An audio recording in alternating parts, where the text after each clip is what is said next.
Hey guys, my name is Mike Carleo, and this is my 6th installment of my Guitar for Dummies series. And today, I'm going to show you the two basic strumming patterns, one in 3/4 time and one in 4/4 time.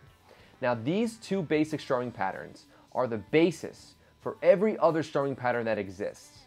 Once you learn these two strumming patterns, you'll have the foundation to learn all the other cool, complex ones. So, let's get started. When doing these two strumming patterns, you want to make sure that you're moving your right arm in eighth notes with whatever tempo that you're playing at. The reason why we do this is to keep a fluidity and continuity with the strumming pattern. It's supposed to make it sound really good, essentially. And it gives us that forward motion to each chord. So let's do the 4/4 strumming pattern. The 4/4 strumming pattern is going to consist of quarter notes and eighth notes. And we're going to break down each beat individually to learn exactly what has a down strum and what has an up strum, or what has both. So let's get started. On the first beat, we have a quarter note on the down beat, so we do a down strum. The second beat is going to have two eighth notes, a down and an up strum. The third beat is going to have an eighth rest on the down beat and then an eighth note on the up beat, so that means we have just an up strum. And the fourth beat is going to have a quarter note on the downbeat. So in its entirety, we have down, down, up, down. Exactly in that tempo. So I'm going to play it now.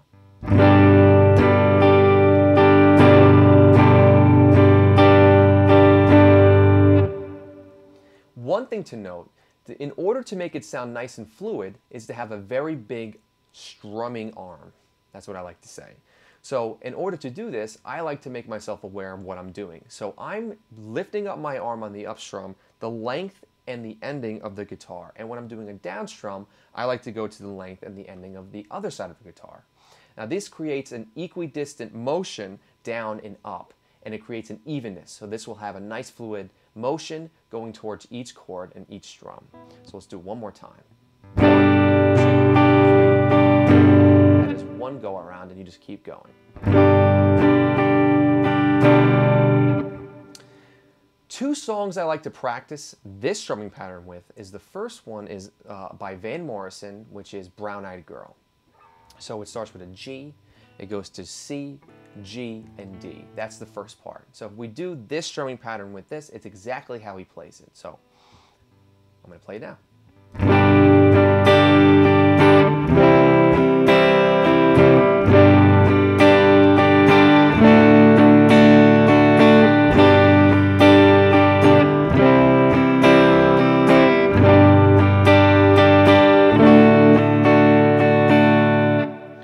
So this is done at a very fast tempo when he plays. It's at about 132, 138 beats per minute. This will help us create a faster tempo and then also be able to create that fluidness as well by keeping the big strumming. Another song I like to use is called While My Guitar Gently Weeps by the Beatles. So it starts out with an A minor chord over G, a D chord, an F, an A minor chord again, a G, a D, and then an E major. So I'm going to do one go around.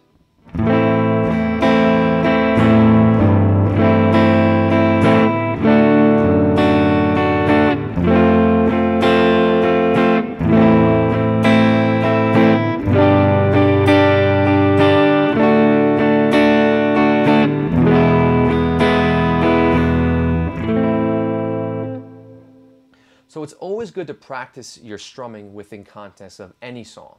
And these two songs use the strumming pattern to an exact motion. And this will help us learn the strumming pattern better because we can listen along as we play. So that's the 4/4 strumming pattern. The 3/4 strumming pattern also consists of quarter notes and eighth notes. So let's break down each beat again. So we have a quarter note on the first beat. On the second beat, we have two eighth notes. And on the third beat, we have two eighth notes. So in its entirety, we have down, down, up, down, up. So let's play a couple of times around.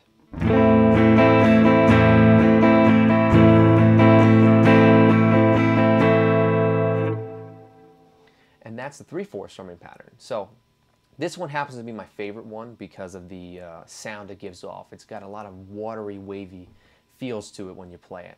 So a song that I like to use to practice is not exactly the same as the song, but it gets the job done, and it's called House of the Rising Sun. So the chords that are in this song are A minor, C, D, F, A minor, C, E major. So I'm going to play it.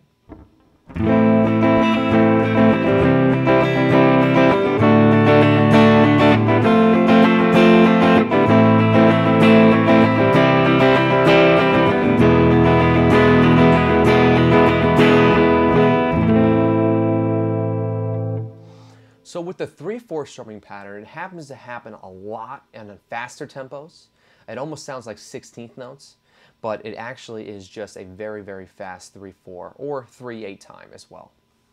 So your strumming hand can't be as big just because it's faster, but I'm still doing the same distance from each string at the end of each string, so that creates a nice fluidity and continuity with each measure. So that's the 3/4 strumming pattern. These two basic strumming patterns are the foundation for all of the other ones that exist. So once you have a great handle on these, you'll be able to learn the more complex ones very fast. Now there's 3 things to remember when doing these two basic strumming patterns. The first one is to make sure you follow the strumming pattern, whether it's down or up. Usually downbeats get down strums and upbeats get up strums. The second thing is to remember to keep a big strumming arm.